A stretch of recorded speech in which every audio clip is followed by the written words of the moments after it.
रविवार ही सदा की भांति देश की पावन गंगा में जीवन के अमृत को जानने के लिए हम एकत्र हुए हैं। आज होली का भी दिन है।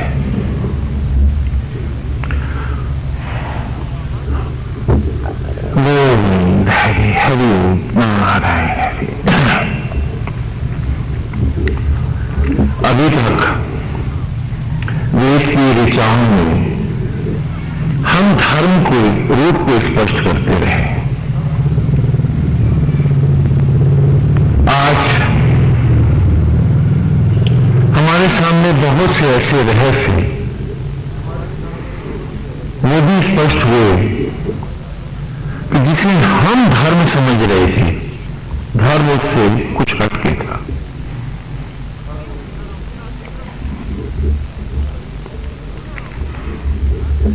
धर्म की कल्पना याज्ञवल्क्य स्मृति में, जो महामुनि याज्ञवल्क्य ने हमें दी, वो आज भी अद्भुत है। उनसे एक स्थान पर उनके शिष्यों ने प्रश्न किया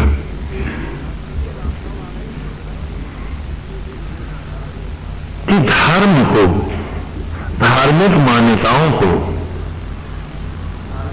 धार्मिक रूढ़ियों को बनाने के पीछे परमेश्वर का और आदि संत ऋषि और मनीषी जन का उद्देश्य क्या था।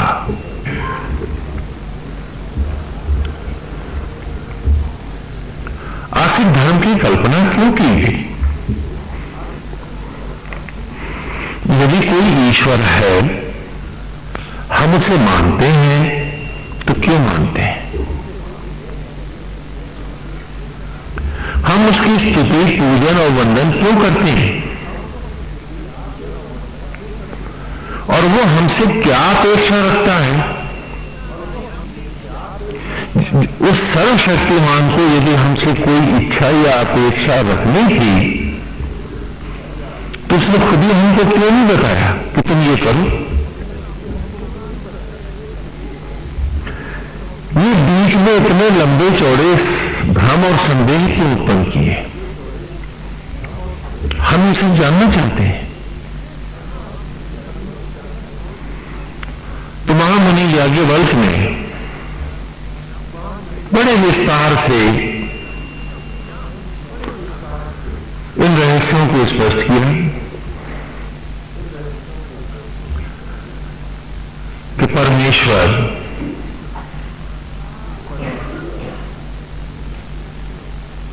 सचराचर का स्वामी हम सबको जो बना रहा है, ये सचराचर जो प्रकट कर रहा है, इसका उद्देश्य था कि धरती का मनुष्य इन रहस्यों को जाने और इनकी सामर्थ्य को प्राप्त हो। क्यों? क्योंकि मनुष्य को उसने अपने पुत्र के रूप में प्रकट किया है। तो कहा फिर रहस्यों को इतना गूढ़ क्यों रखा उसने? और वो ऐसा चाहता है, हम कैसे जाने कि ईश्वर की इच्छा है भी कि नहीं? कि बीच में कुछ लोगों ने सोचा ऐसी इच्छा है, इसलिए धर्म की कल्पना कर दी, धर्म को गले डाला।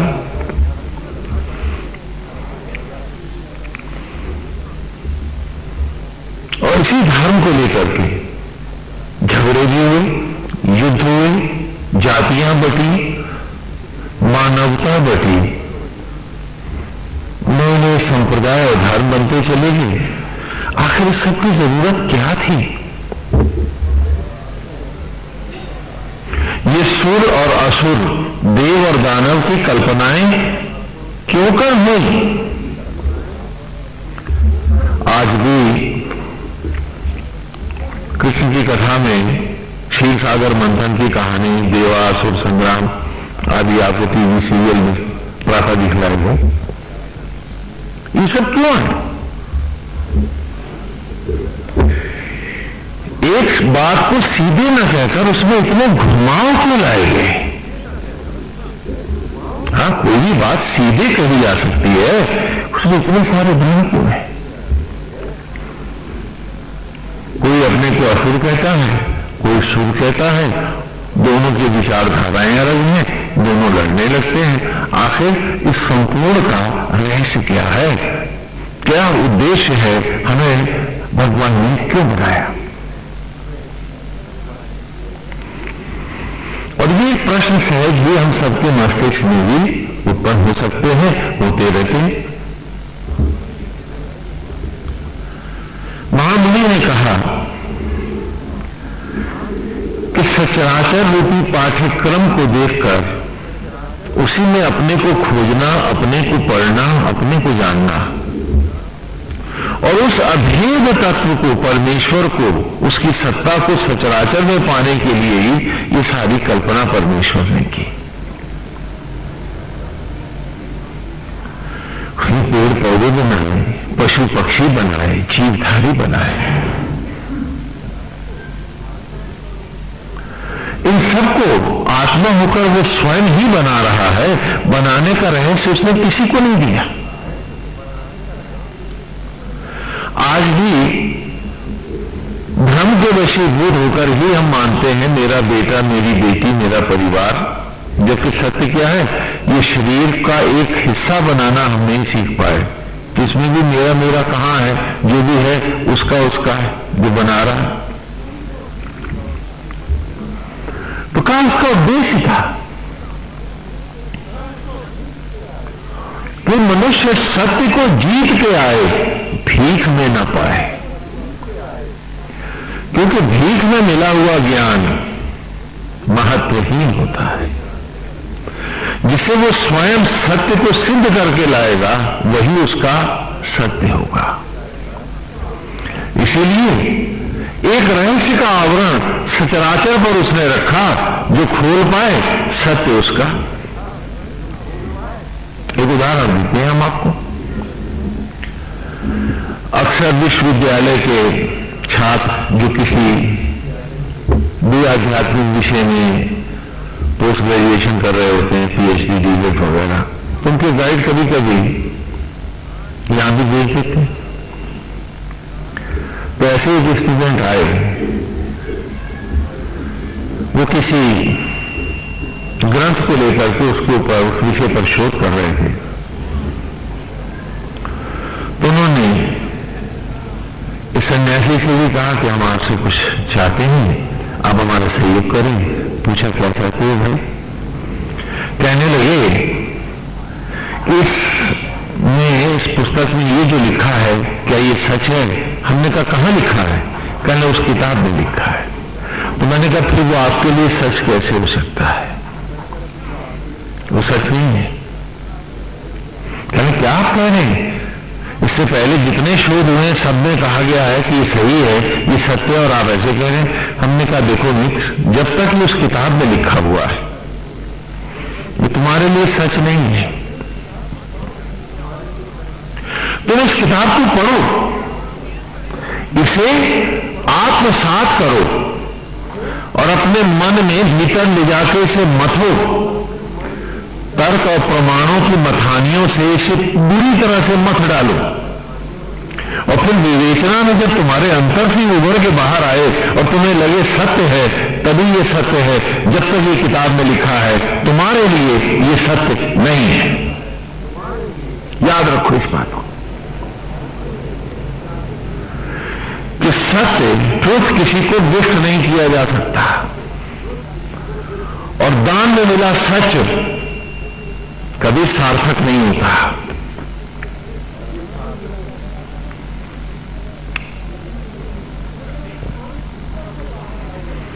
हमने कहा जब तुम्हारे भीतर से बाहर आए और तुम्हें लगे कि ये सच है, तभी वो तुम्हारे लिए सच है। और सुनो, वो सिर्फ तुम्हारे लिए सच है, दूसरे पे थोपना मत। क्योंकि इसे ना गिरवी रखा जा सकता है, ना दान दिया जा सकता है। हर व्यक्ति को अपना सत्य स्वयं खोजना होगा। भीख में मिले सच वो सच नहीं होते जब तक कि भीतर की आंख उसे देख करके पढ़ न ले और संदेह से परे स्वीकार न करे कि वो सत्य है, वो तब तक उसके लिए सत्य नहीं है। और हर व्यक्ति को अपना सच स्वयं खोजना होता है। का इसीलिए परमेश्वर ने सत्य को भी हमें दिया, तो उसमें हमारी ग्राह्यता को प्रमुखता देने के लिए रहस्य का आवरण डाल दिया कि कैन यू कंसीव इट, क्या आप उसे ग्रहण कर सकते हो?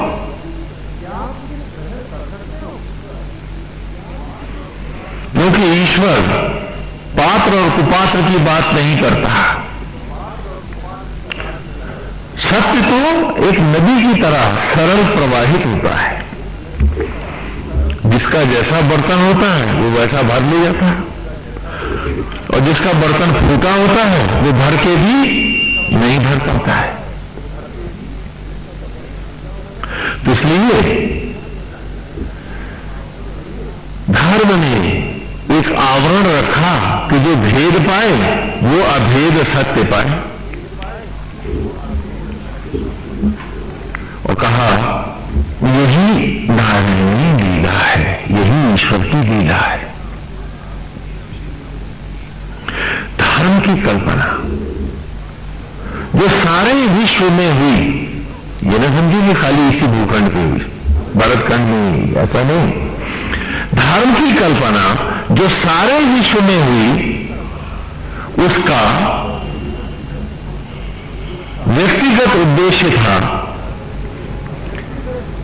कि सचराचर के रहस्यों को जानकर अपने को पढ़ पाए लोग कि मट्टी इंसान कैसे बनी। जिस दिन ये रहस्य पा गया वो आवागमन से मुक्त हो गया, मोक्ष हुआ उसका। ये व्यक्तिगत कारण था और उद्देश्य था उसका कि वो सचराचर के साथ, पूरा मनुष्य प्राणी मात्र के साथ जुड़कर सचराचर को, ईश्वर के द्वारा लिखे इस ग्रंथ को एक करके दिखा दे। जीव मात्र में से जुड़कर वो सत्य को खोज के लाए जो वो स्वयं है। तो धर्म की कल्पना थी कि जैसे पेड़ पौधे उगते हैं सचराचर में, ईश्वर आत्मा होकर प्रकट करता है। धर्म के द्वारा हम अच्छे विचारों को, अच्छे आचरण को, सबसे जुड़ने की भावना को, प्राणी मात्र को जोड़ सकें और सबको एक ईश्वर रूपी आवरण के नीचे इकट्ठा कर सकें। आज ये सारी परिभाषाएं व्यर्थ हो गई हैं। आज धर्म, संप्रदाय और जात के नाम पर मनुष्य आपस ही में कटने लगा है, जबकि उसे कुदरत से भी एक होना था। धर्म को भी हमने एक नया आवरण, एक नया रूप दे दिया है।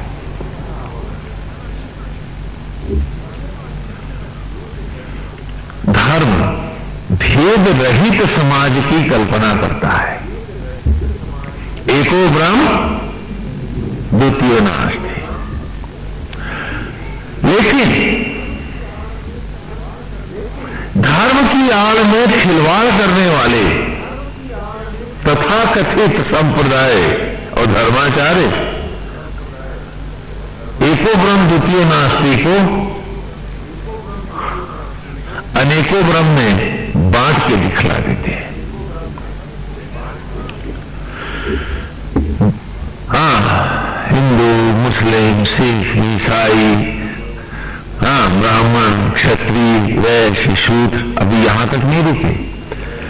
अब वो यादव, वो कुर्मी, वो बनिया, वो जायसवाल, हम बढ़ते ही जा रहे हैं, बढ़ते ही जा रहे हैं। ये धर्म का विपरीत भी आजकल धर्म बन गया है। एको ब्रह्म द्वितीयो नास्ति, अभी आप सबने उच्चारण किया, और अनेकों ब्रह्म की कल्पना के साथ आप समाज में एक घुटन और विघटन बनाते चले जा रहे हैं। उतने तक भी नहीं माने हैं। फिर हमने घर अलग अलग बांधे कि 10 इंद्रियां 10 मुंह बनी और हम बने दशानन रावण। अब मैं और मेरों के लिए 4 तल्ला कोठी एक सोने की लंका मात्र बनाना चाहता हूं, सारे समाज को नोच करके 10 इंद्रियों को 10 मुंह बनाने वाला रावण बनकर। यहां तक भी हम सिमट पाए होते, ऐसा भी नहीं हुआ, क्योंकि रावण तक लंका बटती नहीं है, कटती नहीं है, विभाजित नहीं होती है। रावण के भाई और बेटे रावण को समर्पित हैं, लेकिन हमारी लंका में हर बेटे ने फिर लंका तोड़ी, अलग अलग हिस्से किए। 5 बेटे थे तो 6 चूल्हे बने। क्या ये सब हम धर्म के लिए कर रहे हैं? क्या हम उस धर्म को जानते हैं जिसकी कल्पना की गई थी कि हम तो जीव मात्र को जोड़ेंगे,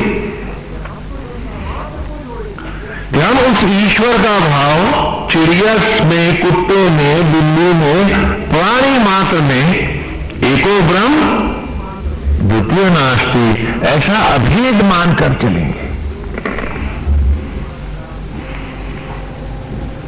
मैं आपसे पूछता हूं कि धर्म का जो सही स्वरूप हमें दिया गया और धर्म का रूप जो हमने आज बना लिया, उसमें हमारी मालाओं की कितनी सार्थकता है।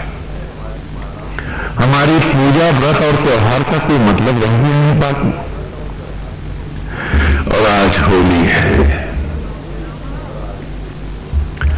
होली की कथा वो हम करेंगे, क्योंकि आज संध्या को होली जलेगी 8:30 बजे के उपरांत, लगभग 10 बजे, और कल आप रंग खेलेंगे।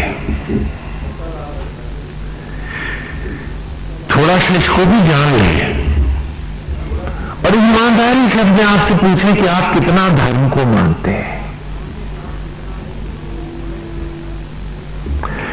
ईश्वर की धर्म की कल्पना आज भी आपके भीतर बैठी आत्मा आपको बता रही है।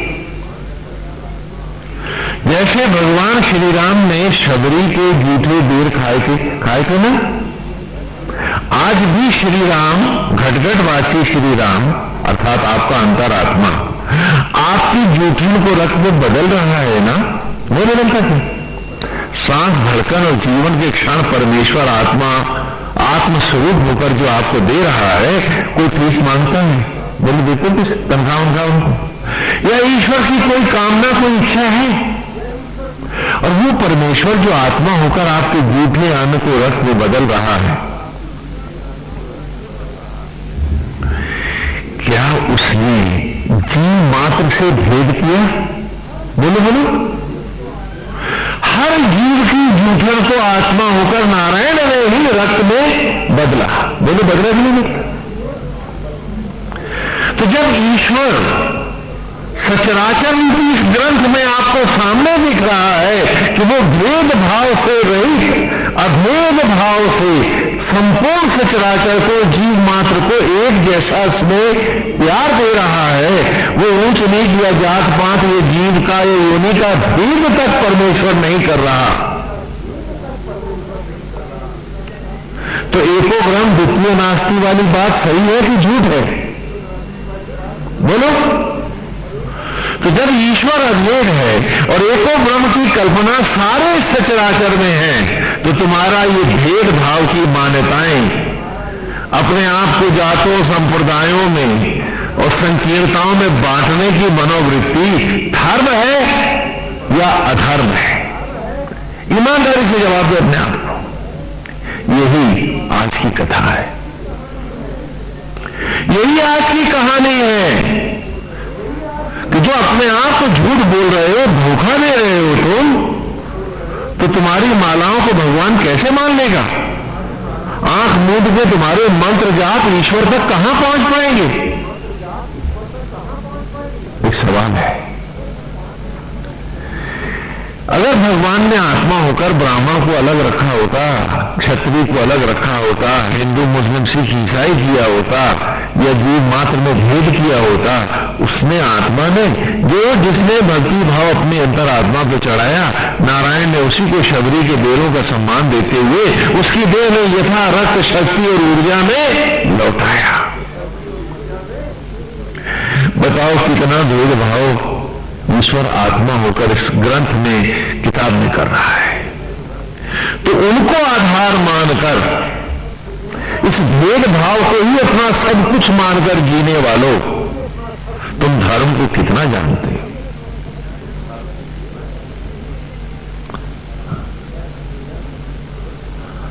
क्या तिलक त्रिपुंड भगवान की इच्छा है, या कि आत्मा होकर जैसे मैं अभेद हूं, तुम सब जुड़कर एक होकर, आत्मस्थ होकर, सब मिलजुल कर एक भाव से जियो, ये ईश्वर की इच्छा है? बोलो कौन सी बात सही है?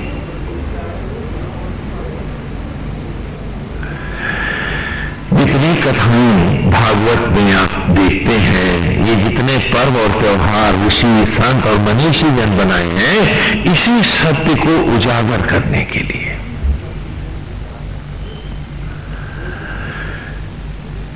सुर और असुर दो दल हैं, दिन और रात की भांति।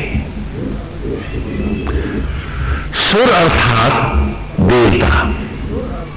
देवताओं का मत है, देव विचार कहता है कि ईश्वर आत्मा होकर हम सब में बैठा है, भगवान किसी देह में विराजते हैं, ये शरीर उनका मंदिर है, उन्हीं का बनाया है, नारायण ही बनाते हैं इसको। ये शुद्ध विचार है।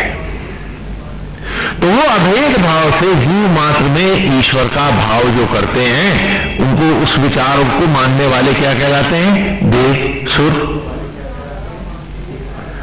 सुर विचारधारा मानती है कि आज भी वो आत्मा होकर हमें सांस धड़कन दे रहा, उसी की कृपा से इस शरीर में रक्त है, ऊर्जा है, ज्योति है, उसके हटते ही ये शरीर पुनः मट्टी का ढेर हो जाता है, भस्मी का अंबार हो जाता है।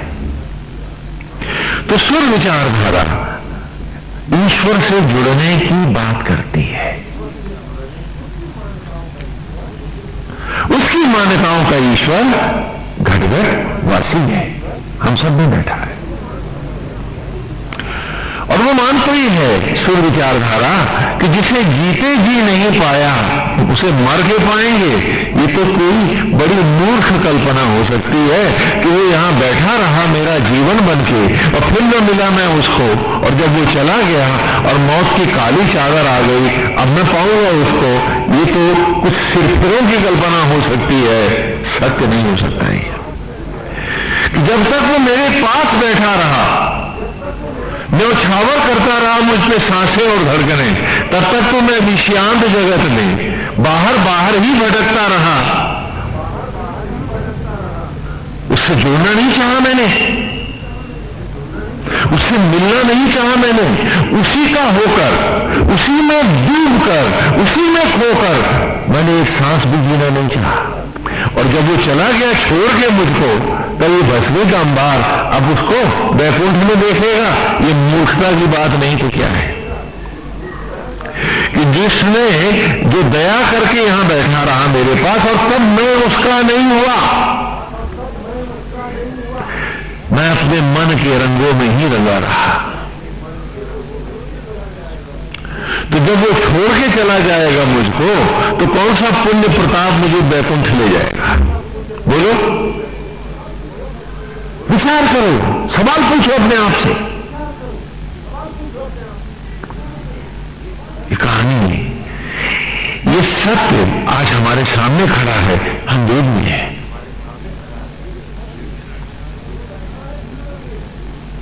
कि वो बैठा है भीतर मेरे, उसी के कारण ये राख का ढेर था जो आज खूबसूरत हाथ बना हुआ है। ये शरीर है, ये चेहरा है, उसके हटते ही राख हो जाऊंगा तो कौन सा मेरा अर्जित पुण्य है जो मुझे मोक्ष दिला देगा? जीते जी तो मैं मिला नहीं उसको, मर के क्या मिल पाऊंगा? जिसे नकारता रहा, जिसकी हर दया और कृपा का पात्र था, मिल रही थी मुझको, वो न्यौछावर कर रहा था और मैं उसी की तरफ पीठ किए बैठा था, धोखा देता रहा उसे। और अब सोचता हूं कि मर करके जब मैं जाऊंगा तो मेरे चंद पुण्य मुझे मोक्ष दिला देंगे। इस कल्पना को क्या आप समझदारी कहेंगे? बोलिए।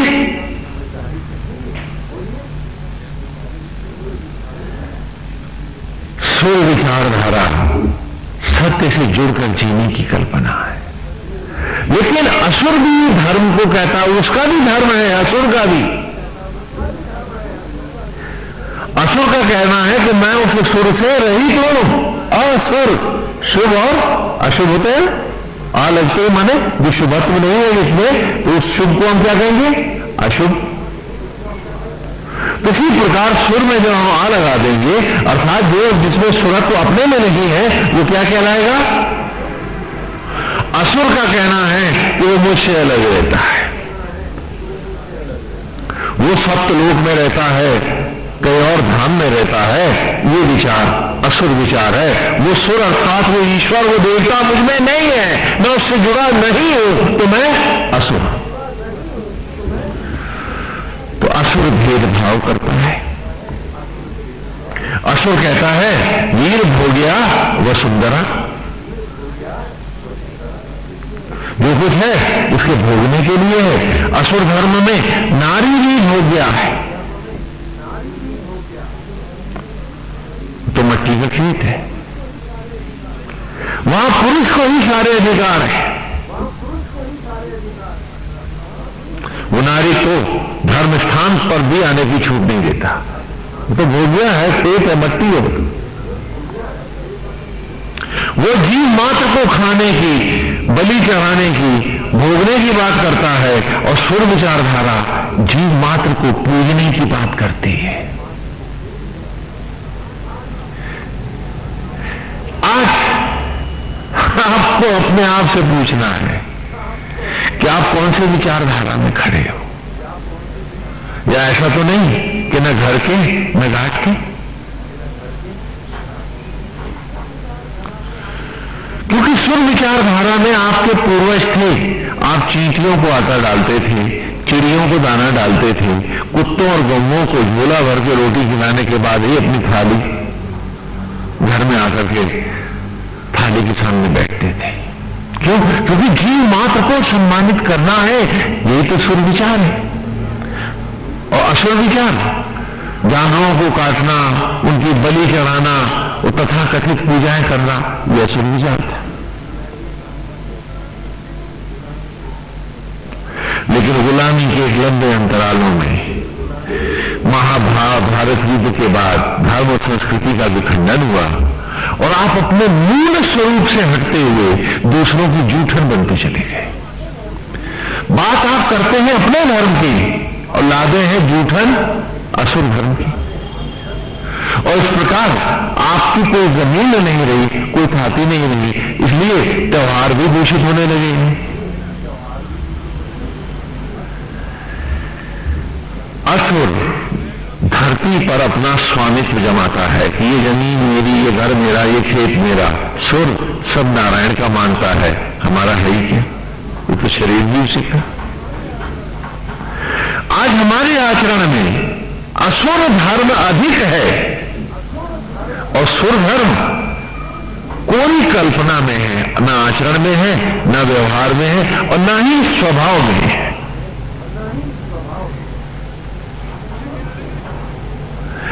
तो हम कौन सा वैकुंठ पाएंगे? हम दैत्य राज को मिलेंगे या नारायण को मिलेंगे? अभी हम कौन सी बात गारंटी से कह सकते हैं, अपने आप को समझा सकते हैं? मेरा मेरा मेरा ये असुर विचार है, उसका उसका उसका ये सुर विचार है। भैया आपके आचरण में क्या है, अपने आप से पूछना डालो।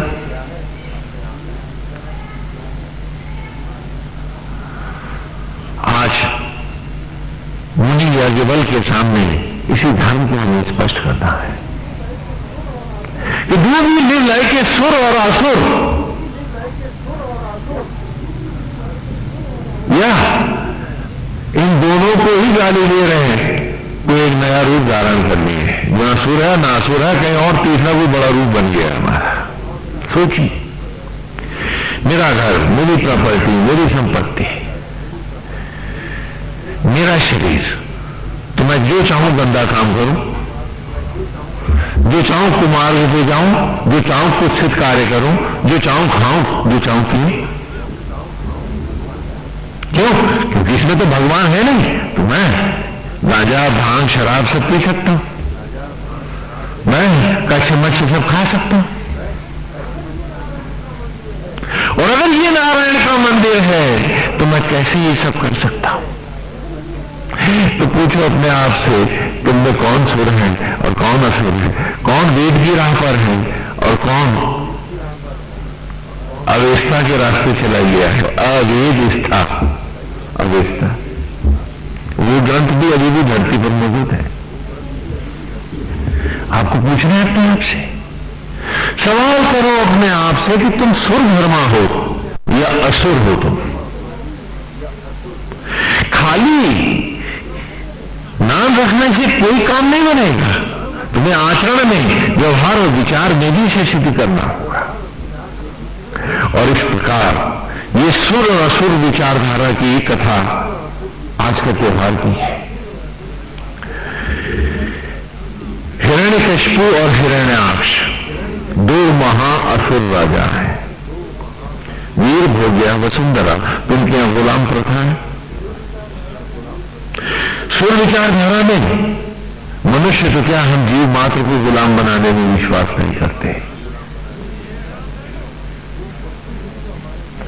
वो पशु भी जो हमारे घर में रहते हैं, गाय, बैल, उनको भी हम, गायों को में हम 84 लाख देवता, 33 करोड़ देवता देखने की बात करते हैं, और बैल की भी हम पूजा करते हैं, उनके भी त्योहार मनाते हैं। हम उनका वध नहीं करते, उनकी पूजा करते हैं, उन्हें अपने परिवार का सदस्य मानते हैं। ये शुभ विचारधारा है। असुर मनुष्य मात्र को भी अपना गुलाम बनाना चाहता है, स्त्रियों को भी अपने भोग्या से आगे कोई स्थान नहीं देना चाहता। और आज भी बहुत से ऐसे संप्रदाय हैं जिससे प्रेरित हैं, जहां नारी को कोई सम्मान नहीं है। यहां तक कि 1918 तक इंग्लैंड की डेमोक्रेटिक गवर्नमेंट में भी नारी को वोटिंग राइट नहीं था, ह्यूमन राइट्स कंसीड नहीं किए थे पार्लियामेंट में। तो एमली ने जब विद्रोह किया तब पहली बार औरत को भी वहां मनुष्य माना गया और उसे वोटिंग राइट दिया गया। वो भी लड़का 21 साल की उम्र में डालेगा और लड़की 35 साल की उम्र में। इससे पहले वोट नहीं डाल सकती। तो ऐसा नहीं, यार प्रमाण है हमारे सामने हैं। अरे आज 1977 है, मैं 1918 तक की बात कर रहा हूं, और उसके बाद भी अभी भी बहुत से देशों में औरतों को वोटिंग राइट नहीं है। यहां तक कि वेटिकन सिटी भी इसके खिलाफ थी कि औरतों को हक नहीं दिया जाए। आज भी पुजारी नहीं बनना चाहिए उसको। अभी कुछ महीने पहले ही पोप ने एक अपना आदेश जारी किया था कि women can not be priest, जबकि शुर विचारधारा में वो धर्म गुरु है। अदृशंति, लोका मुद्रा, गार्गी, मैत्रेयी, इन सब के आगे सूक्त आएंगे जो आप मेरे साथ पढ़ेंगे। तो दो विचार थे, स्पष्ट थे, दोनों के अपने अपने धर्म थे। हिरण्यकशिपु और हिरण्याक्ष दो असुर हैं। उनकी यही मान्यता है।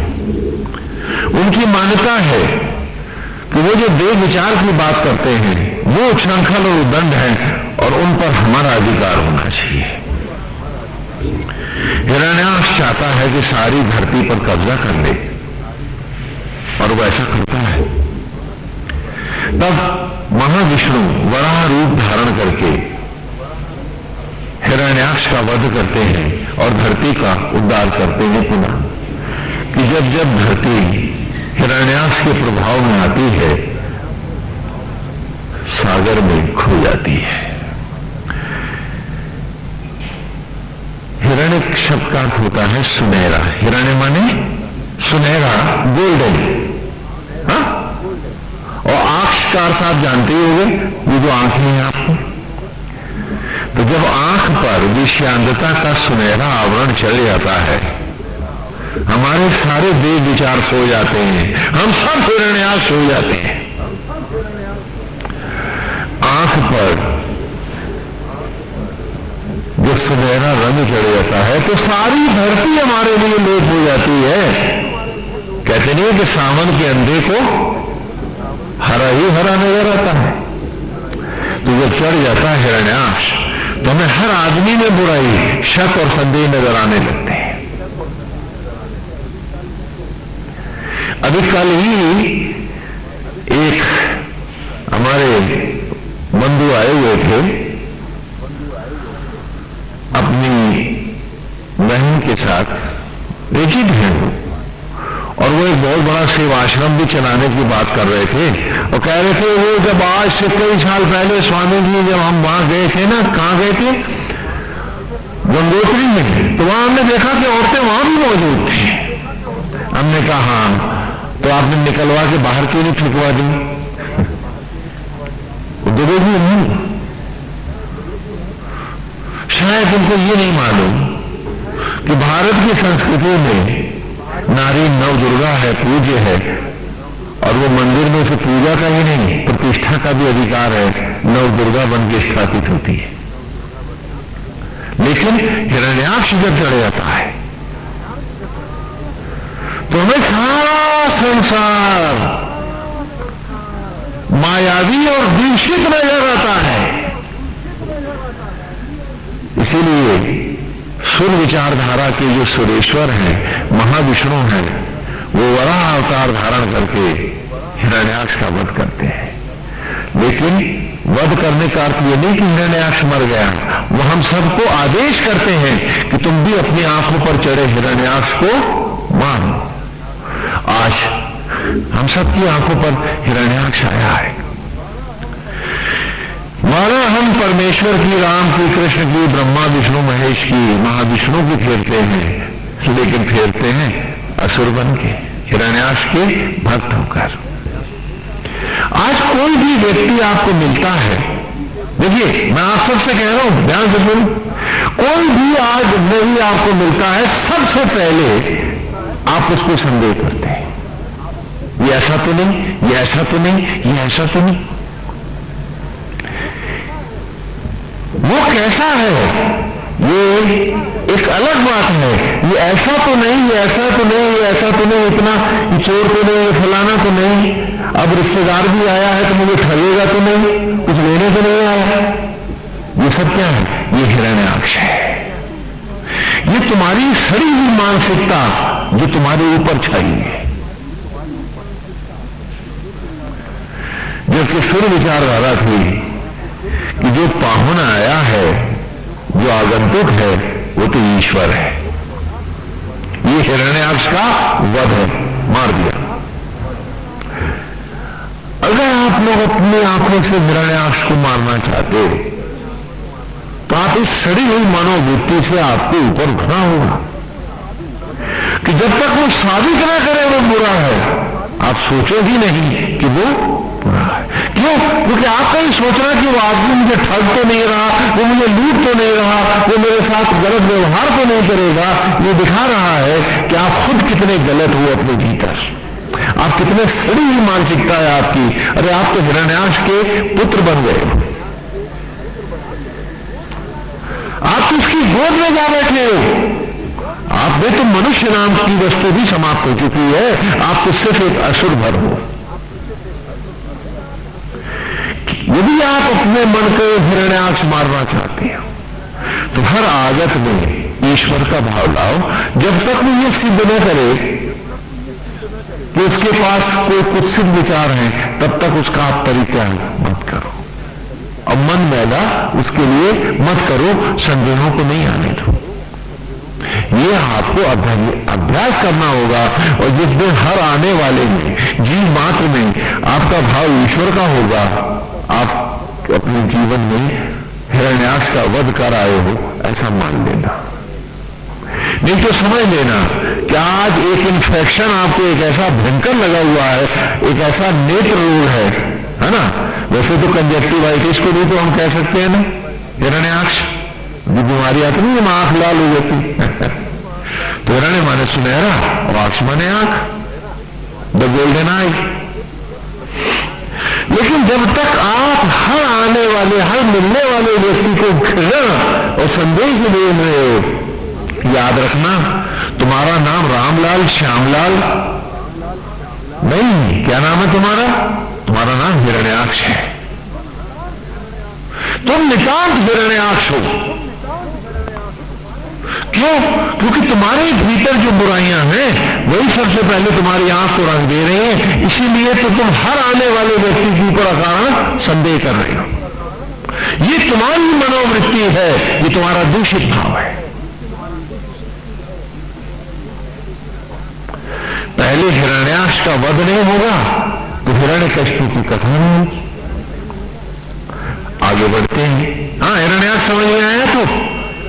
हाँ, अपने भीतर दिख रहा है सबको हिरण्याक्ष बैठा हुआ और मारना है इसको, ये संकल्प है आपका होली का। क्योंकि दो असुर हैं, इन दोनों को मारेंगे नहीं तो होली मनेगी नहीं। फिर हम होली थोड़े ना मनाएंगे, हम गंदगी करेंगे। मारा गया हिरण्याक्ष तो हिरण्यकश्यप को बड़ा क्रोध आया, बहुत दुखी भी हुआ।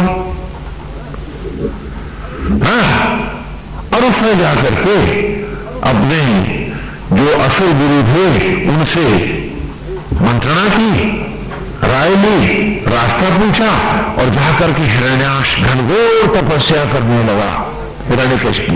हिरण्याक्ष की मौत का बदला लेने के लिए कि मैं सारे देवताओं को नीचे दिखाऊंगा।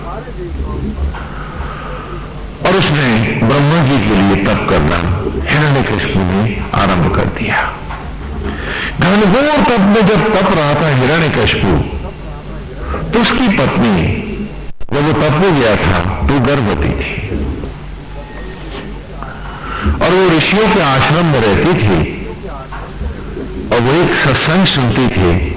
तो सत्संग का प्रभाव उसकी गर्भवत शिशु पर भी पड़ा और जब वो बालक उत्पन्न हुआ तो ऋषियों ने उसका नाम प्रहलाद रखा।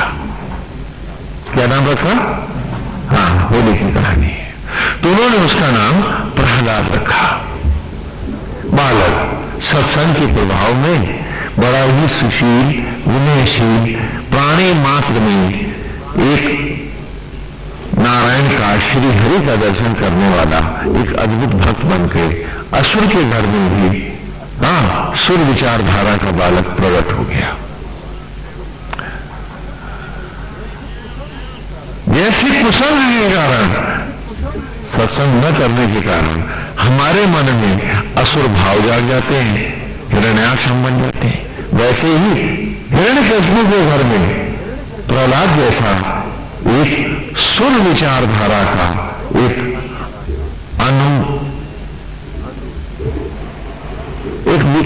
अलौकिक दिव्य एक पुष्प प्रकट हुआ प्रहलाद के नाम से।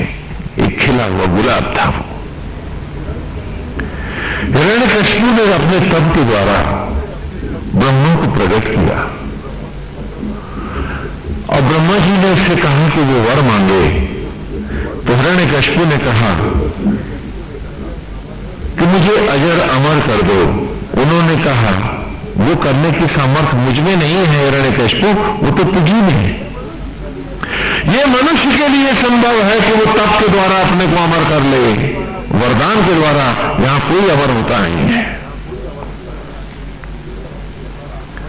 अपनी अमर आत्मा से जुड़ जाए, उसके सत्य ज्ञान को पा जाए तो वो भी है आत्मा के साथ जोड़, आत्मा के साथ योग करके, आत्मा से अद्वैत करके भले अजर अमर हो जाए, लेकिन वरदान के द्वारा ब्रह्मा जी ने कहा कि मैं तुम्हें अमर नहीं कर सकता। तो कहा तो फिर मैं बहुत से वर मांगूंगा। कहा मांगो। कहने लगे तो मैं ना दिन में मरूं, कहा तथास्तु, न मैं रात में मरूं, कहा तथास्तु, ना मैं अस्त्र से मरूं, कहा तो थास्तु, न शस्त्र से मरूं, कहा ये भी ठीक है, ये भी दिया वर। न दिन में मरूं, न रात में मरूं, न अस्त्र से मरूं, न शस्त्र से मरूं, न मनुष्य के द्वारा मारा जाऊं, न देव यक्ष किन्नर गंधर्व मुझे मार सके, कहा ठीक है, ये भी स्वीकार है। न पशु से मारा जाऊं, न सागर में मरूं, न आसमान में मरूं, कहा ये भी मंजूर है, ये भी तथास्तु। तो कहा तो फिर तो मैं अमर हो ही गया, तुमने सीधे नहीं किया, तुमने घुमा के इतने बार मांग लिए और मैं तो अमर हो गया। और ये कहकर के हिरण्यकशिपु बदला लेने चला और उसने देवताओं को, ऋषियों को, संत मनीषी जन को जो सत्य की राह जा रहे थे उन सबको सताने लगा कि अब तो मैं अजर अमर परमेश्वर हूं, सबको मेरी ही पूजा करनी होगी।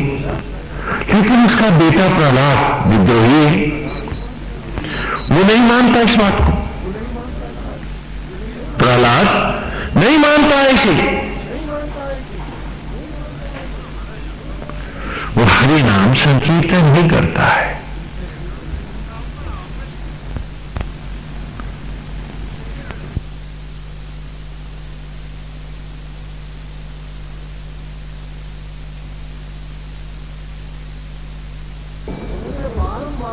उसे बारंबार समझाता है कि तुम्हारे पिता हिरण्यकशिपु अजर अमर हो गया है, वो उस अविनाशी स्वरूप को प्राप्त हो गया है, ब्रह्मा जी से वर लेकर के उसने इतना ऊंचा पद पा लिया है, तो तू अपने पिता को ही क्यों नहीं मानता है, तो फिर उसके शत्रु का, श्री हरि का ही क्यों ध्यान करता है। प्रहलाद कहते हैं कि वर पाना तो भीख लेना है, क्योंकि तुम अमर हो, तुम कहते हो सकता है हो गए हुए, लेकिन तुम उस अमर तत्व को तो नहीं पाए हो, उसके सामर्थ्य को तो प्राप्त नहीं हुए। तो यहां अगर कोई अमर अवस्था भी मिली है तो भीख में तो मिली। अमर तो वही होगा जो बिंदुओं को जोड़ करके मन चाहे रूप बना लेगा और जब चाहेगा उसमें प्रकट हो लेगा, वही तो अमर होगा।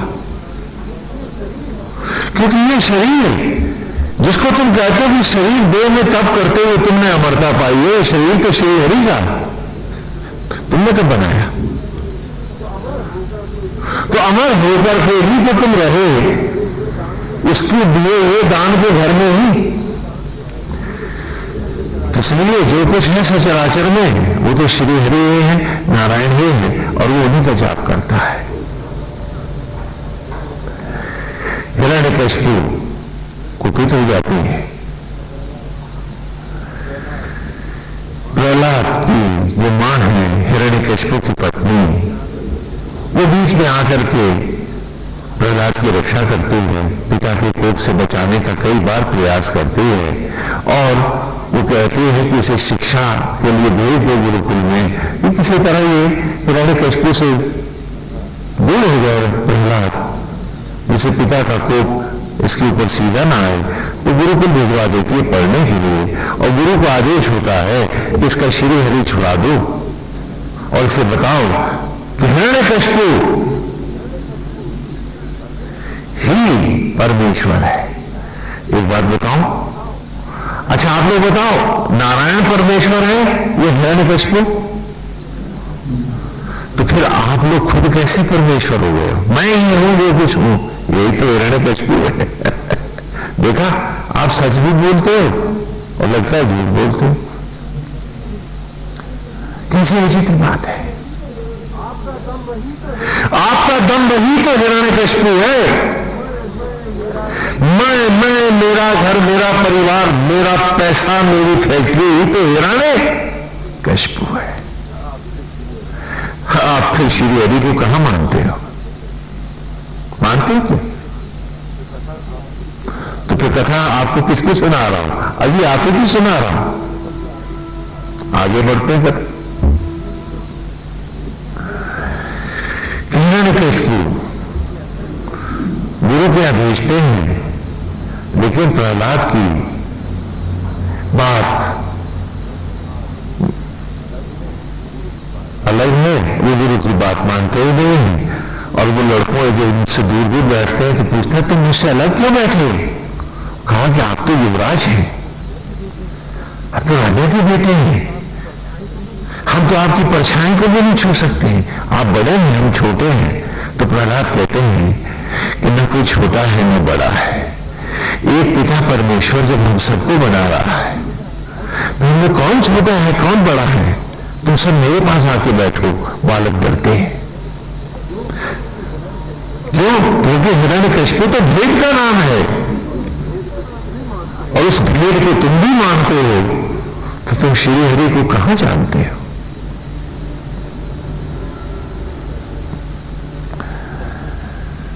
वो कहते हैं कि हम आपके पास नहीं आ सकते, आपकी परछाई पर भी यदि हमारा पैर पड़ गया तो हम तो अपराधी घोषित हो जाएंगे, हमें फांसी हो जाएगी, मार दिए जाएंगे हम। प्रहलाद उन्हें बताते हैं, नारायण की कथा बताते हैं और उससे कहते हैं आओ हम सब लोग मिल करके हरि नाम संकीर्तन करेंगे। बालक डरते हैं, फिर कहते हैं सब एक दूसरे का हाथ पकड़ करके भजन करेंगे, और सब बालक एक दूसरे का हाथ पकड़ करके हरि नाम संकीर्तन करने लगते हैं और उनको बड़ा रस आने लगता है और वो झूम करके अब सब एक हो जाते हैं। वो प्रहलाद को सीने से लगाते हैं, प्रहलाद सब बच्चों के सीने से लगते हैं। उन्हें भी एक अलौकिक सुख मिलता है कि आज युवराज हमको अपने सीने से लगा रहा है, हमें प्यार दे रहा है। उन्हें लगता है ये प्रहलाद नहीं, स्वयं परमेश्वर ही प्यार कर रहा है। और इस प्रकार वो सारे बालक एक दूसरे की बाहों में बाहें डाले हरि नाम संकीर्तन करने लगते हैं। पीछे से हिरण्यकशिपु आते हैं देखने के लिए कि गुरु तो ठीक से पढ़ा रहे होंगे, उसका हरि नाम छुड़ा रहे होंगे। लेकिन वहां आके देखते हैं, इस बीच में गुरु उठ के आते हैं, जो देखते हैं तो लड़कों को पकड़ते हैं, कह रहे ये क्या पगलापना कर रहे हो?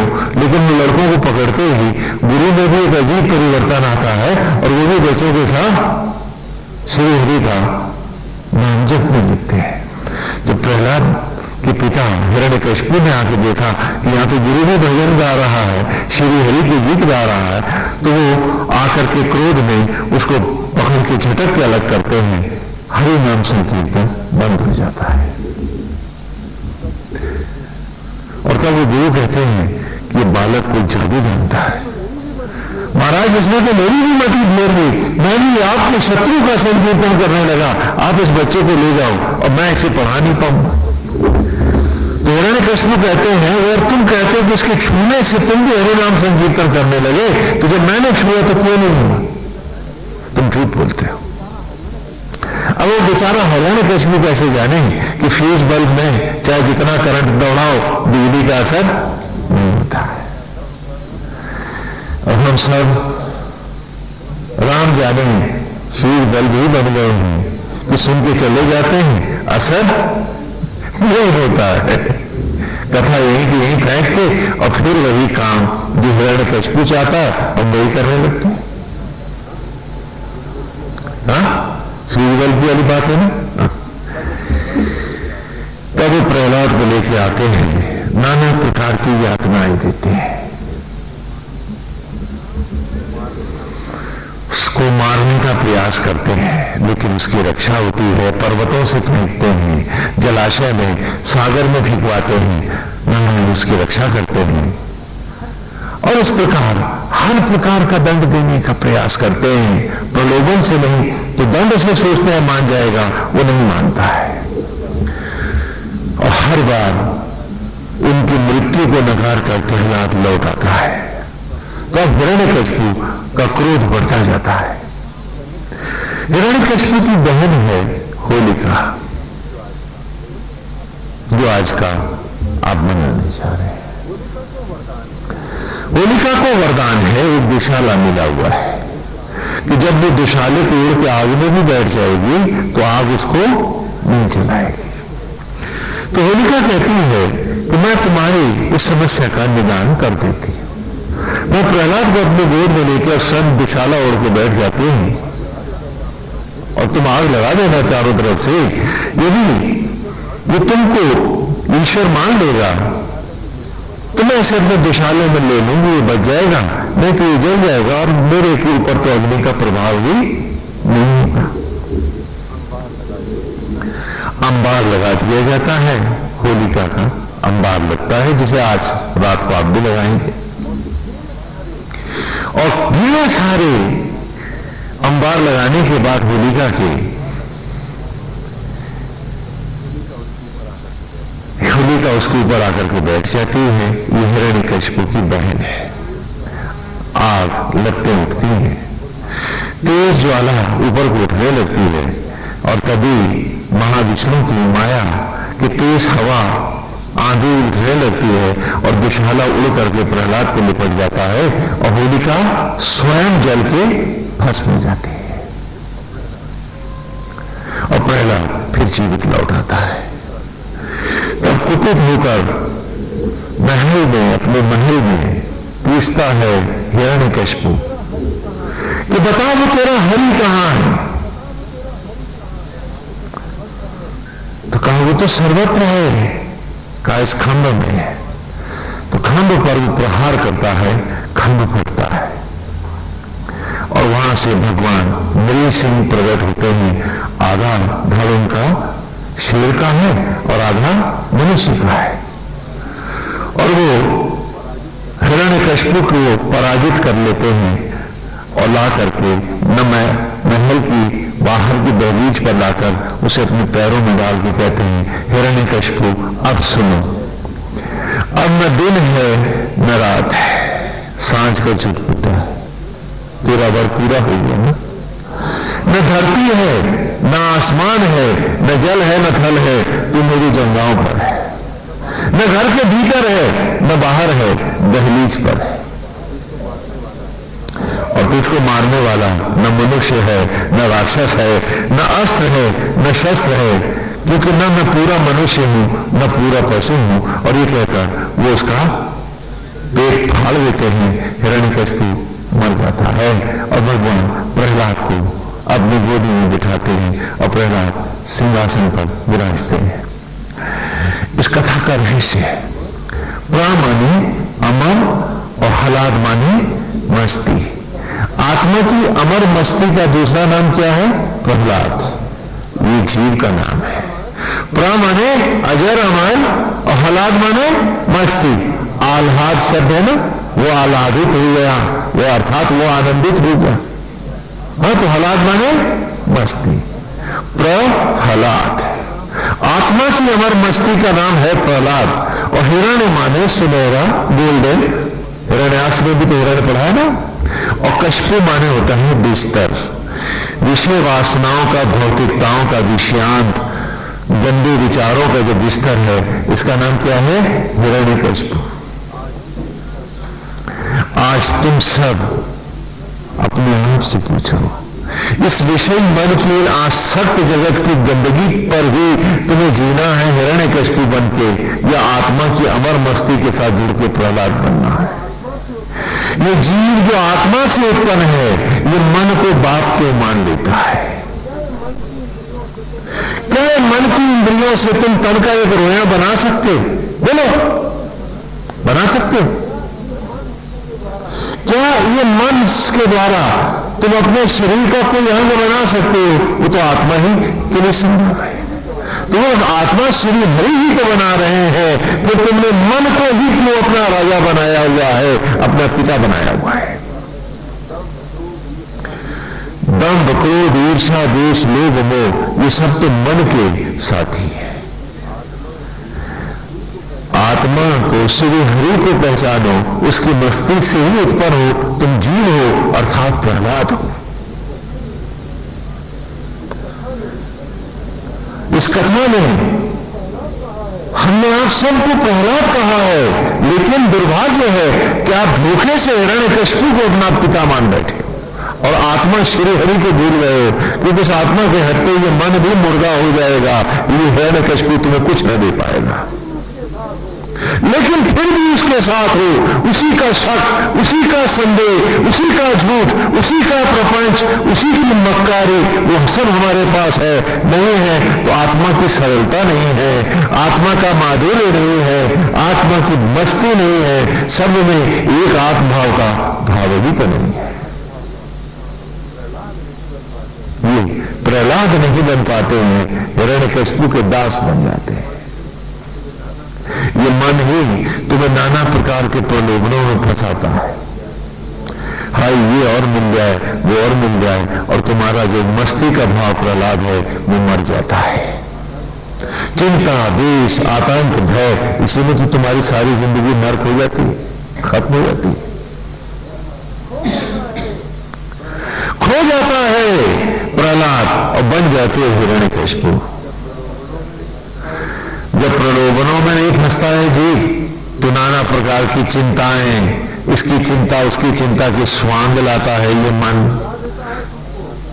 और भुला देता है तुमको कि रेलवे के प्लेटफॉर्म की मुलाकात है, अभी तेरी गाड़ी उधर जाएगी, उसकी उधर जाएगी, योनि तो प्लेटफॉर्म भर है, यात्रा का नाम ही जीवन है, और योनि योनि 84 लाख योनि चलती हुई गाड़ी है। तो उस क्षणिक ठहराव को तुम सब कुछ मान लेते हो, तभी तो ये मन तुम्हें पीड़ाओं में फंसा देता है। इसकी चिंता, उसकी चिंता, इसका फलाना हिरण्यकशिपु ने फिर बांधा और तुम बन गए।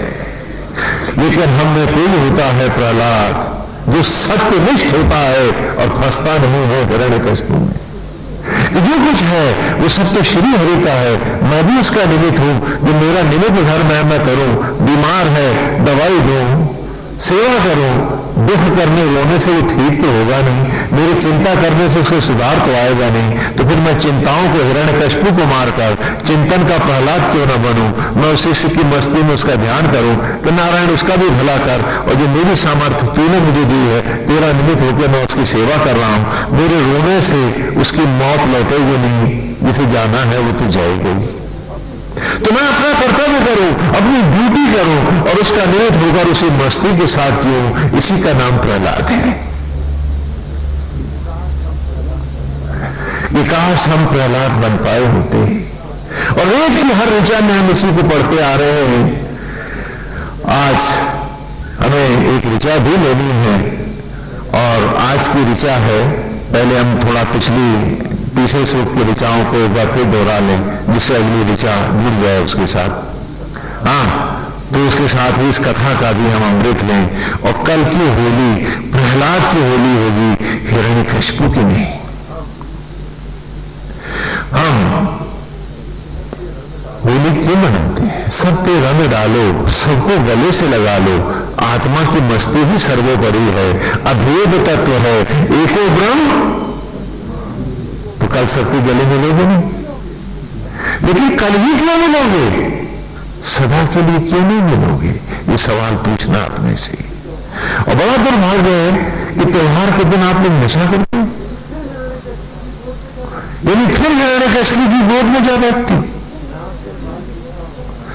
मैं आपसे एक बात पूछता हूं, मेरे एक सवाल का जवाब दे दिया, मैं फिर चाहे चुप करता। आप पानी कब पीते हो? प्यास कब लगती है? जब पानी खत्म हो जाता है भीतर का ना, तो बाहर भांग का नशा और शराब की बोतल कौन मांग रहा है? जिसके अंतर का नशा मर गया। तो जो अंतर का नशा जिसका मर गया, उसका प्रहलाद ही मर गया, तो होली क्या मनाओगे? फिर तो साक्षात हिरण्यकशिपु ही तो नजर आओगे, क्योंकि प्रहलाद का अर्थ है भीतर की मस्ती, न कि किराए की बोतल या किराए की पुड़िया। जो मर गए हैं भीतर वही तो नशा मांगेंगे बाहर, जिनके भीतर है प्रहलाद वो कोई नशा नहीं करेंगे, नारायण के रूप का नशा करेंगे। याद रखना नहीं बात। जो मान बैठे हैं कि वो मुर्दा है, उनके भीतर अब कोई चेष्टा नहीं है, इसलिए बोतल मस्ती लाए तो वो मुर्दा है, पंगु है, तभी तो बैसाखी मांगते। नहीं तो त्योहार हर पवित्र होता है और उसे पवित्रता से ही जिया जाता है। कोई गंदा रंग किसी पे नहीं डालते। आज के दिन तो फूलों के रंग की होली होती है, बढ़िया ऋतु के जो फूल होते हैं, जैसे टेसू है, प्रहलाद पेड़ के भी फूल होते हैं, उन्हीं का रंग बना के उनमें सुगंध बना करके कि चारों तरफ प्रभु की सुगंध रहेगी, न कि आप वार्निश पेंट डालोगे या गोबर फेंकोगे। धिक्कार है ऐसे होली मनाने वालों पर।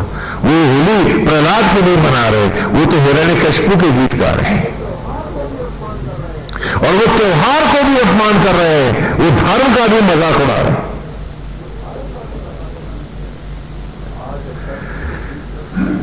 आज और कल की होली है आत्मा की मस्ती की होली, कि कोई नशा नहीं, रूप का नशा है। सबने नारायण को देखेंगे और उसी की मस्ती के साथ जीने का संकल्प और कसम लेंगे कि अब न होगा हिरण्यकशिपु, अब तो हर सांस प्रहलाद बन के जिएंगे। जब इस भाव से हम जिएंगे तभी होली हमारे जीवन की पहली होली होगी और फिर वो निरंतर होगी कि आप किसी से भेदभाव न करेंगे। श्री राम में यही प्रहलाद है, श्री राम में सब जग जानी, यही प्रहलाद है। और जिस दिन तुमने इस भाव की हत्या करके जाते ढूंढे, अपना पराया ढूंढा, तुम्हारा प्रहलाद मर गया, तुम हिरण्यकशिपु हो, बहुत बड़े असुर हो तुम। याद रखना इस बात को कि हमें उसी की मस्ती के साथ, उसी के आनंद के साथ झूम के जीना है। और इसीलिए वेद में भी हमको यही पढ़ाया जा रहा है। तीसरे सूक्त की पहली ऋचा है थी अश्विना यज्वरी ऋषो द्रवत पाणी शुभस्पति पुरुभुजा जनशतम, कि हे आदि ज्वाला, हे महाशक्ति, ये संपूर्ण सचराचर को धारण करने वाले, हे अम्बे, आज भी तू ही तो है जो अपने प्रलय के द्वारा हर शुभत्व को देने वाली है, हमें पुनः पुनः उभारने वाली है। तो उसी को हमने अगली ऋचा में, बीच की ऋचाएं छोड़ के उस पर आते हैं। अब पहले 3 ऋचाओं में हमने आवाहन किया कि आज प्रलय, आज अग्नि तुम्हारा आवाहन है। क्यों? क्योंकि हर बार मेरे संकल्प टूट जाते हैं, हर बार मेरे त्योहार नष्ट हो जाते हैं, हर बार हम सारे व्रत करते हैं, त्योहार मनाते हैं और वो फिर हम उसी गंदगी में चले जाते हैं, संकल्प जो खंडित है। तो हे ज्वाला, हे ब्रह्म अग्नि, आज तो संकल्प हो जा। क्यों? क्योंकि तू भी तो मेरी जननी है। कैसे? कि इंद्रयाही चित्रभानो सुता, पिछले रविवार को आपने लिया है, इंद्रयाही चित्रभानो सुता इन्हें त्वा यवा अणवे भीस्तना पूतासा। कि जब भस्मियों के अंबार में लौट गया था मैं, मेरा हिरण्यकशिपु मुझे ले गया था राख के ढेर में, मेरा आत्मा की मस्ती छूट गई थी मेरी, और मेरे नेत्र स्वजन मुझे भस्मी के अंबार में छितरा कर चले गए थे और लौट गए थे वो सब। मेरी तथा कथित वो हिरण्यकशिपु का जो साम्राज्य था, घर, दुकान, मकान, पैसा, वो सब तो उन्हें प्रिय था, लेकिन नहीं प्रिय था तो स्वप्न में मेरा दिख जाना भी उन्हें बुरा लगता था कि मैं प्रेत बन के कहीं पीछे तो नहीं पड़ गया। जिनके लिए मैं हिरण्यकशिपु बना, सारे समाज को नोच करके मैंने एक घर बनाया, 10 इंद्रियों को 10 मुंह बना, बंद सानन एक लंका बनाई। आज उस लंका के वासी मेरे ही स्वजन मुझे देखना नहीं चाहते। तो उन असहाय अवस्थाओं में जब मैं भस्मी के कणों में खेतों में छितराया हुआ था, तो मेरी पीड़ा को ये धरती मां ही देख रही थी और कोई नहीं था मेरा। तो चित्रभानो सुता, सूरज की बेटी ये धरती मेरी पीड़ा को देखकर फपक कर रो उठी और पुकार कर धरा ने सूरज से कहा कि ब्रह्म ज्वालाओं को भेज, उस आदि शक्ति को भेज। आज ये दीन है, मलिन है, असहाय है, इसके पास चेष्टा नहीं है, गति नहीं है, कोई गंतव्य नहीं है, जिनके लिए ये बटोरता रहा, आज वो भी इसके नहीं है। उद्धार कर इसका। तो इंद्र आई, तो इस हे महाज्वाला तेरा आवाहन किया, चित्रभानो सुता, इस सूरज की बेटी इस धरती में, और तब तू जब बन के ज्योति जली, कहां चली? खेतों में पड़े हुए, पानी में फूले हुए उन बीजों के बीच में। जली जब ज्वाला, ये अग्नि जब तो प्रज्वलित हुई तो धरा का कण कण तेरी ज्योत के प्रकाश से जब पवित्र होने लगा तो भस्म के कणों में फैला मेरा शरीर जो राख बन गया था चिता पर, एक बार फिर पवित्र होकर गिरने लगा। और जिन बीजों में तू जली, मेरा यज्ञ किया तूने, मैं जला तुझ में, मेरा उद्धार हुआ, इन्हें तो आया। इस प्रकार तूने मुझे राख से अन्न में लौटाया। अणे भीष तना पूतासा, मेरा अणु अणु पवित्र किया, दुर्गंध सुगंध बनी, पतन पावन हुआ। हे आदि शक्ति, हे ब्रह्माणी, जो तू न होती तो मैं लौटता कैसे? ये शरीर आता कहां से? कोई मां राख को अन्न में लौटा नहीं सकती सिवाय हे आदि कुमारी, तू ही जगत जननी है और तू ही आदि कुमारी है, तो इस सचराचर को प्रकट करने वाली है। मां तूने ही तो मुझे भस्मे से अन्न में लौटाया था। तब कहां था मेरा परिवार, कहां था मेरा गोत्र, कहां था मेरा वंश, कौन थे मेरे वंशज? जिस पेड़ पे लिखा था कि जात इसकी ये है, जिस पौधे ने कहा था कि गोत्र इस गेहूं का ये है, इन्हें तो आया, तूने मुझे अन्न में लौटाया। अब फिर क्या हुआ? आज की विचार में इंद्रया ही धीरे सुतो विप्रजोता सुता हवता उपब्रह्माणी वाहता। यह आज की विचार है जो आज आपने ब्लैक बोर्ड से लिए अर्थ के साथ। केंद्रया ही, और फिर तेरा आह्वान किया था मां किसने? विप्रजोता, एक बुद्धिमान, एक धर्म प्राण दंपति ने, पति पत्नी ने तेरा विप्रजीता इंद्रया ही, हे ब्रह्मज्वाला आया ही, तेरा आवाहन किया एक दंपति ने, एक पति पत्नी ने। जो आह्वान किया? धीरे सुतो, मुझे धारण करने की इच्छाओं से प्रेरित होकर। उनके अंतर में तू ही तो ब्रह्मज्वाला थी, तेरा ही आह्वान किया, पुकारा उन्होंने, तुझको आह्वान किया तुम्हारा कि हम अन्न के रूप में इसे ग्रहण कर रहे हैं।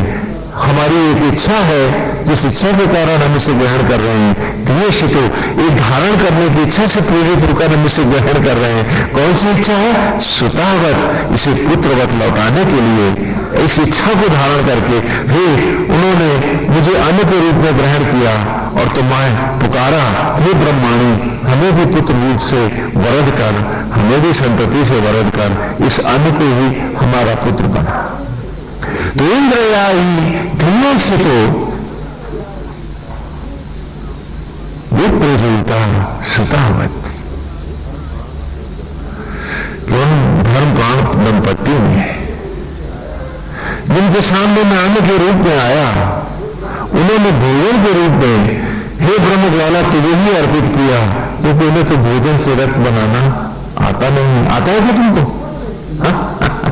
तो हम सब ने इस ब्रह्मज्वाला से ही तो कहा, इस अन्न को रक्त में, ऊर्जा में, शक्ति में, उस ज्योत को ही तो कहा जो हमारे भीतर प्रज्वलित है, और जब वो हट जाती है तो शरीर भी मिट जाते हैं। लेकिन दम्भ को देखो, हम मान लेते हैं कि शरीर तो हमारा है, ये तो मैं हूं, अब आगे माला फेर के भगवान को भी बांध दूंगा। भूल गए कि शरीर को भी कभी बनाना नहीं आया है, किराए का घर है, उस देवी भगवती ने दिया है, ये तो अम्बे का मंदिर है। यदि भी मेरा नहीं हुआ क्योंकि मैंने बनाया नहीं है, तो फिर दम्भ क्या था? फूला कहां फिरा तू? कितना अंधा कि तन का एक रोया बनाना आता नहीं है, और मेरा गाता तू। कितना बड़ा झूठ, और जिए हम इस झूठ के साथ, बात करते रहे धर्म की।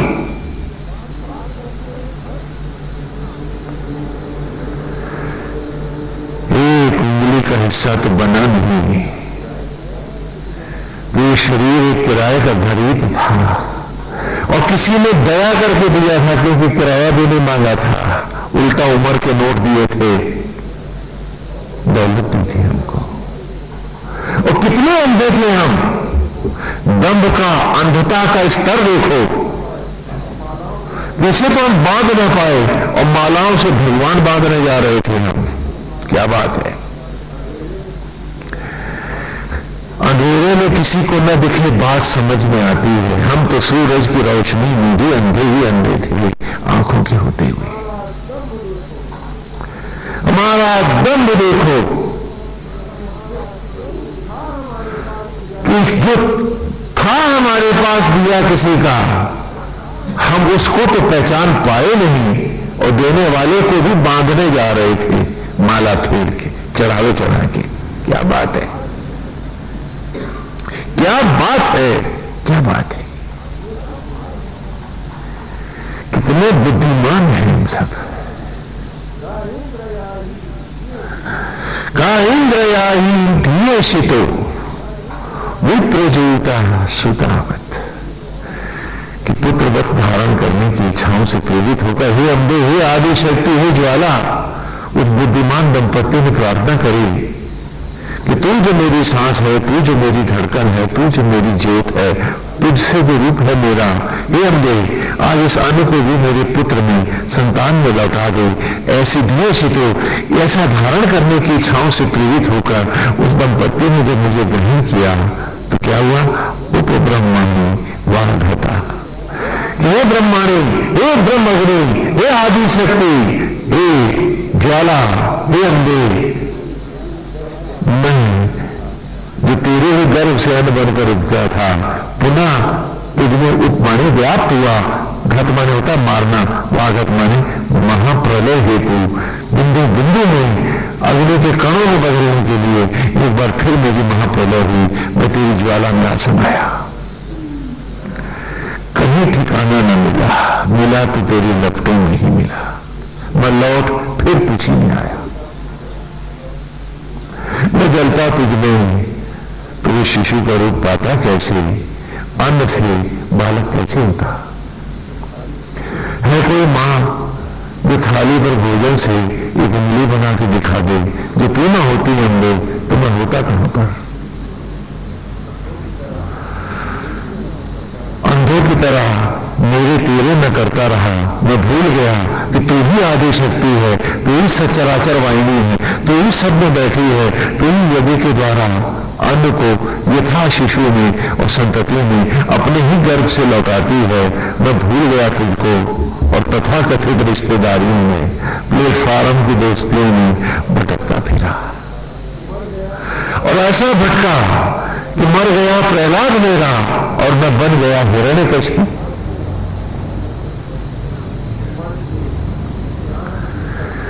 मन के इस विषांत बिस्तर को ही मैंने सब कुछ माना और क्योंकि जिया था तो मैं भी हिरण्यकश्यप की तरह मालाएं फेर करके, सिद्धियां करके ब्रह्मा जी से वरदान मांग रहा था। अपने को नहीं जान रहा था, खाली वर मांग रहा था। जो काम हिरण्यकश्यप कर रहा था मैं भी तो माला फेर के भी तो मैं भी तो वही कर रहा था। हिरण्यकश्यप ने भी सिद्धियां ली हैं, मैं भी एक हिरण्यकश्यप बन जाऊं, कुछ सिद्धियां ले आऊं। ये मेरी मालाएं थी, ये मेरी पूजाएं थी, ये मेरी भक्ति थी, यही तो मेरा सर्वस्व था। मैंने त्योहारों को भी लज्जित किया क्योंकि मैं तो हिरण्यकश्यप था, प्रहलाद हुए नहीं। काश हम सब आज प्रहलाद बन पाते और इन ऋचाओं में क्षण क्षण अपने को उभरता हुआ देख पाते। इंद्रया ही चित्र भानो सुता इन्हीं तो आयवा, कि भस्मी के कणों से भी तो उभारा इसी आदि शक्ति इस ब्रह्म ज्वाला नहीं था मुझे। जब आत्मा आचार्य बना, प्राण उपाचार्य बना, ब्रह्म ज्वाला यज्ञ की ज्वाला बने, तभी तो भस्मी बन के सामग्री जब पेड़ों के गर्भ में जली, तभी तो राख ने नाना प्रकार के फलों फूलों और वनस्पतियों को स्वरूप पाया। वो और कौन था, वो मेरा तन ही तो था। आगे की ऋचा है वेद की, एक सुनाई देता हूं आपको, आगे पढ़ेंगे आप मेरे साथ। देखिए किस प्रकार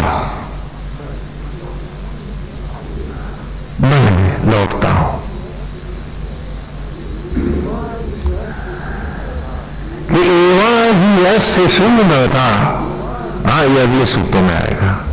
एवा ही ऐसे सुंदरता विरक्षी गोमती नहीं पक्वा शाखा न दाशुषी। एवा ही ऐसे ही सुंदरता मंगल यज्ञों को धारण करने के लिए जब प्रभु पेड़ों के गर्भ में प्रकट हुआ, आत्मा आचार्य बना, प्राण उपाचार्य बना, ब्रह्म ज्वाला यज्ञ की ज्वाला बनी, और फिर क्या हुआ, विरक्षी गोमती नहीं, उसके नाना रूपों पर मोहित होकर मेरे ही तन की मट्टी जब उन पेड़ों के पर, उनकी जड़ों पर को समर्पित हुई तो क्या हुआ, पक्वा शाखा न दाशुषी, पके फल बनाकर उसी ने तो हमारे अंगों को पेड़ों की शाखाओं पर लहला दिया था। वेद में बारंबार ये सत्य हमारे सामने फिर उभर कर आता है ना।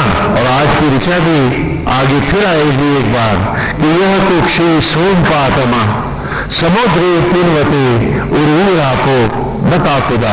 और फिर वो ब्रह्म ज्वाला ही तो थी, वो परमेश्वर ही तो था, प्राण उपाचार्य ही तो था, प्राणवायु, और आत्मा आचार्य ही तो था। यहां जिन्होंने कुक्षी गर्भ में सोमपातमा ज्योतियों का पात किया, यज्ञ की रश्मियों से वो गर्भ ज्योतिर्मय उठा, और समुद्र पिनवते, और वो सागर सा सींचता गया गर्भ को कि वो गर्भ क्षीर सागर बना। उर्वीर आपो बका खुदा, कि जहां से मैं एक नवजात शिशु बनकर प्रकट हो गया था। वो कौन मां थी, वो कौन पिता था। आज भी सचराचर में परमेश्वर ही बन के पिता और ब्रह्म ज्वाला ही बन के मां यज्ञ की अग्नि हम सबको प्रकट करती है। आज उसके बनाए हुए हम सब समान भाव से उसी के द्वारा प्रकट हो रहे हैं। ये कृष्ण का दर्शन है कि भगवान वासुदेव प्रकट होते हैं कहां, मालूम है आपको, कंस की जेल में। माता का नाम क्या है, देवकी, और पिता का नाम वसुदेव। वसु अर्थात अग्निदेव माने देवता, अग्नि का देवता अर्थात आत्मा, और देवकी अर्थात ब्रह्मज्वाला आदि शक्ति। आज भी तो शरीर रूपी जेल में हर अन्न से बालक बनाते हैं जहां मन कंस का राज है। वो आज भी हर कृष्ण इस देह रूपी जेल में प्रकट होता है। और जब वो लड़का उत्पन्न हो जाता है, आप सब नंद यशोदा बन के पालते ही तो हो।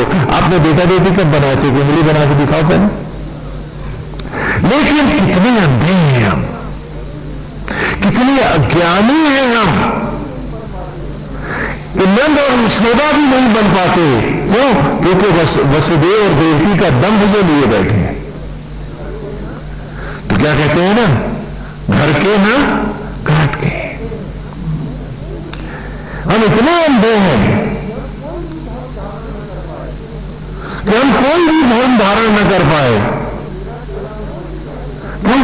क्योंकि हम तो मेरा तेरा में फंसे बैठे थे, जबकि गोविंद हर बालक था और उसे वसुदेव और देवकी ही बना रहे थे। हम सब तो नंद यशोदा बन के पाल रहे थे। नंद यशोदा हम बने नहीं, वसुदेव देवकी हम थे नहीं, तो हमने तो दोनों के चरित्रों को लज्जित किया था बन के मम्मी पापा। क्योंकि हम असत्य को ही सत्य मान रहे थे। यदि हमने ईमानदारी से अपने आप को पड़ा होता, जाना होता, तो आज ये गृहस्थी ना होती, आज तुम्हारी गृहस्थी की ईंटें उखड़ती ना होती। एक जमाना था जब आपके दृष्टिकोण प्रहलाद थे, आगत को आप ईश्वर मानते थे, तो 100 लोग होते तो एक परिवार, एक घर होता था आपका। आज अगर आपके 4 बेटे हैं, तो अगर 6 नहीं तो 5 चूल्हे तो हैं, और 5 जगह बैठे तो क्यों? क्योंकि तुमने प्रहलाद की जिंदगी के हर चौराहे पर हत्या की है और हिरण्यकशिपु को गले से लगाया है। आज ये त्योहार तुम्हें जगाने के लिए कि जाओ सबसे सीने लगेंगे नहीं, इस सत्य को दोहराएंगे कि एक पिता परमेश्वर जब आत्मा होकर हम सबको बढ़ा रहा है, हम सबको उत्पन्न कर रहा है। एक ब्रह्म ज्वाला, एक अश्विना, एक ब्रह्मांड ही है जो आज भी अन्न को शिशु का रूप प्रदान करती है। सत्य रूप में माता तो आज भी वही है। तो फिर ये मेरा तेरा, ये अपना पराया, ये झूठ प्रपंच क्यों? चलो आज प्रहलाद बन जाए, आओ आज सबको रंग डाले, आओ आज सबको सीधे से लगा ले और इसी को जीवन की राह और मंत्र बना ले। आओ आज हम भी नरसिंह, नृसिंह कहते हैं ना, नरसिंह का मतलब होता है आधा नर और आधा शिव, लेकिन नृसिंह का अर्थ वेद में होता है ब्रह्म ज्वाला। अग्नि को क्या कहते हैं हम? नृसिंह कहते हैं, नरा नृसिंह ब्रह्माणी। हाँ, तो आओ यज्ञ की ज्वालाओं को, इस अश्विना को, इस ब्रह्मांडी को ही हम सत्य माने जो आज भी हमारे अंतर में ज्योत बनकर प्रज्वलित है। आओ इस ज्योत का सम्मान करें जिसके कारण हम हैं, हमारा अस्तित्व है और इसी का बनाया सचराचर है। यही आज भी समान भाव से हर देह में प्रज्वलित ज्योति ही हम सबको बनाती है। तो आओ आज भेदभाव मिटा दें, आज लिंग भेद भी समाप्त कर दें। आज एको ब्रह्म द्वितीय नास्ति, कोई ईमानदारी से धारण करें। चलो प्रहलाद हो जाएं। आओ आज सबको सीने से लगा लें और उनसे कहें हमने कोई छोटा बड़ा नहीं है, हमने कोई जात पात नहीं है, हमने कोई भेदभाव नहीं है, हम सब एक पिता परमेश्वर की संतान हैं। ये सब जो कुछ भी दिख रहा है ये सामाजिक सुविधा हो सकती है, सामाजिक कारण हो सकते हैं इसके, लेकिन धर्म की दृष्टि में हम सब एक हैं, समान है, हमें कोई भेद नहीं है। एको ब्रह्म द्वितीय नास्ति।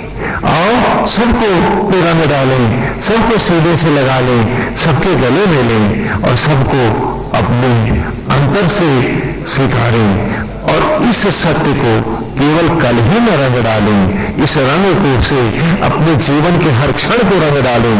हर क्षण अमृतमय हो, हर क्षण ज्योतिर्मय हो और नशा हो तो एक उसके मनोहारी रूप का, उसकी सुंदर मनोहारी छवि, विशाल नेत्र, उसकी सुंदर भोली मुखाकृति, मुस्कुराते हुए कमल के खिलते होंठ, अंग प्रत्यंग शोभा, किरीट मुकुट के साथ उसके मनोहारी छवि को हम अपनी हर सांस में, जीवन के हर क्षण में बसा लें। नशा हो तो सौंदर्य का, इस रूप का, सुगंध हो तो अष्टगंध की, गोविंद की।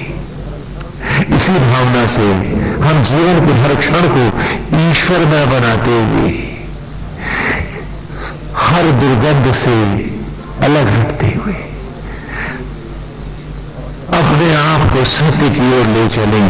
और सत्य एक ही है कि हम सबको बनाने वाला पिता एक है, ज्योति एक है, जिससे पल करके हम आते हैं, वो मां एक है और वो मेरी भी मां है, मेरी मां की भी मां है।